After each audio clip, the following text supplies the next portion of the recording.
சொல்லுமா. சொல்லுது. தக்காளி மீன் குழம்புக்கு சின்ன வெங்காயம், இஞ்சி, பூண்டு, கருவேப்பிலை, பச்சை மிளகாய் எல்லாம் வதக்கின பின்னாடி தக்காளி போட்டு நல்லா வதக்கணும்.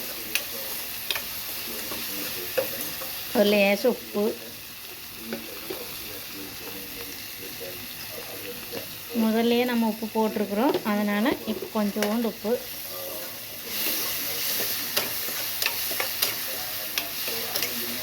தக்காளி நல்லா வதங்க தேவையில்லை. இப்போ சிம்மில் வச்சு போட்டு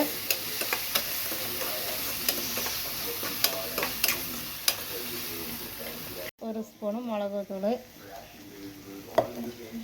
மிளகாய்த்தூள் உங்களுக்கு காரத்தை பொறுத்து போட்டுக்கோங்க. லேசும் மஞ்சத்தூள் போட்டு நல்லா வதக்கிக்கணும். கொஞ்சம் அந்த பச்சை மணமெல்லாம் போகிற வரைக்கும் வதக்கி விட்டுருங்க. நல்லா உங்களுக்கு காரத்துக்கு தேவையான அளவுக்கு மிளகாத்தூள் போட்டுக்கோங்க.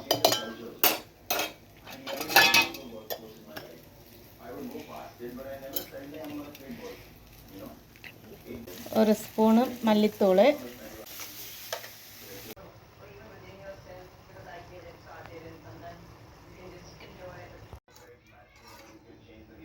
கொஞ்சம் உப்பு பத்தலை. அதனால் மறுபடியும் நம்ம இப்போ உப்பு மீன் போடவும் இல்லைங்களா, அதனால் உப்பு கரெக்டாக பார்த்து கரெக்ட் பண்ணி வச்சுக்கோங்க. நல்லா கொதிக்கட்டும். கொதிச்சதுக்கப்புறம் நம்ம மீன் ஒவ்வொன்றா போட்டு எடுத்துக்கலாம்.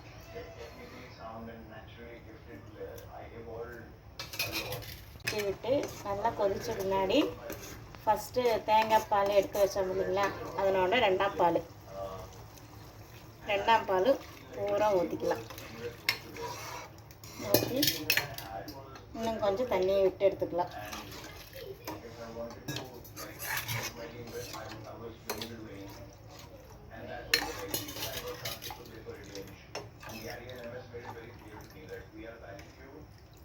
ரெண்டாம் பால் விட்டதுக்கப்புறம் இறக்கி விட்டுட்டே இருக்கணும்.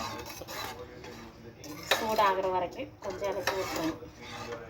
நீங்கள் திக்காக இல்லாமல் பால் கொஞ்சம் தண்ணியாக எடுத்துட்டிங்கன்னா பிரிக்காது, இல்லைன்னா பிரித்து போயிடும். இப்போ மூடி வச்சுக்கலாம். குழம்பு ஆயிடுச்சுங்க ஃப்ரெண்ட்ஸ். மீனெல்லாம் நல்லா வெந்துருச்சு. இப்போ நம்ம எடுத்து வச்ச முதல் பால், தேங்காய் பாலோட ஃபஸ்ட்டு பால் ஊற்றிக்கலாம். ஊற்றி கொதிக்க விடக்கூடாது.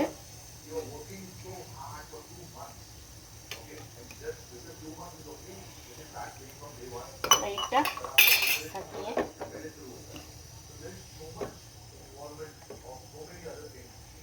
பண்ணி சூடு மட்டும் பண்ணிக்கலாம்.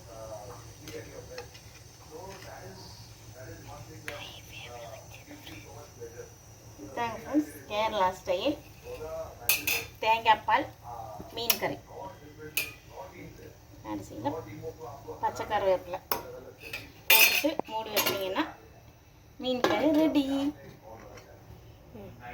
இந்த மீன் குழம்பு வீடியோ உங்களுக்கு பிடிச்சிருந்துச்சுன்னா மறக்காமல் பன்னீர் மூர்த்தி யூடியூப் சேனலில் லைக் பண்ணுங்கள், ஷேர் பண்ணுங்கள், சப்ஸ்கிரைப் பண்ணுங்கள். பாய்.